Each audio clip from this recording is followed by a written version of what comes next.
Hello mga kaaswang, it's been a while nga wala nakapag-vlog kay tungod na busy sa life, na busy sa bakasyon, and now back to reality. So sa sininga video, ari ko ni sa Siquijor, gakaon ko, gali arap ako sa Dumaguete, pakadto ko sa Siquijor.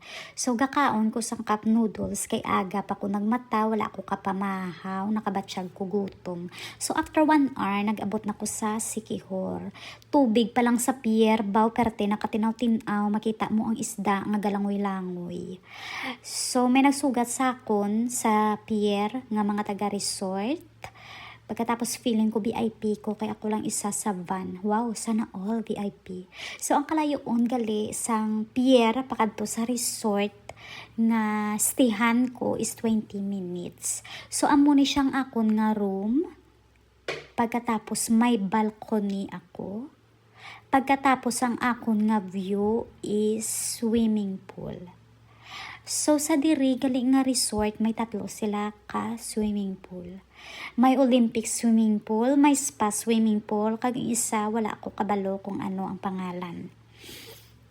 Pagkaabot ko naguntat na ang ulan kay sa sininga time gaulan, pagkatapos untat naman, tapos ulan naman. Pero pagka next days ka namin asang init.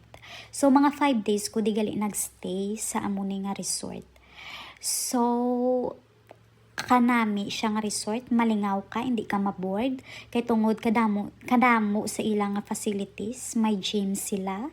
Pagkatapos may bilininan sila sang bata, syempre another bayad kung may bata ka.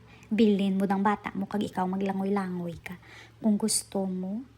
Pagkatapos may bilyardan sila kag madamo pagid ilang facilities, singganan nga hindi ka maboard sa liwat. Pasulit-sulit ang hindi ka maboard. Amo ni siya, pagkatapos pagkagabi, every night may mga paandar gid sila. So 5 days ko din nagstay. Every night may mga paandar gid sila. May pabanda sila. Amo na. Then pagka next day, para aesthetic, nag-imot-imot ko kunuhay. May dala ko nga tripod, napuslan gid. Sa Siquijor lang gid ko nakalinong tulog. Kanami sang tulog ko kay wala sang gahod kag wala sang disturbo.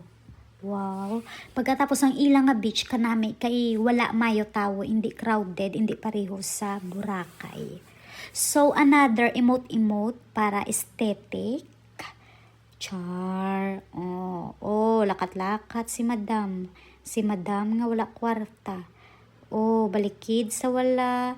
Tapos balikid naman sa tuo. Pagkagabi dayon, tagagabi ka pa massage kid ko kay kasakit sang akon nga likod. Sign of aging na niguro, no? Char. Pagkatapos, pagka next night, nagpaandar naman sila. Huyop-huyop kalayo, may mga kalayo. Kanami, di kay bisan ikaw lang isa, malingaw ka. Pagkatapos, feeling mo daw ara ka lang sa abroad. Do sa Hawaii ka lang kay puro upod mo, puro puti. Laban-laban ang puti kumpara sa Pilipino. Pero pagka-check out mo, masyak ka naman sa imo nga balarian.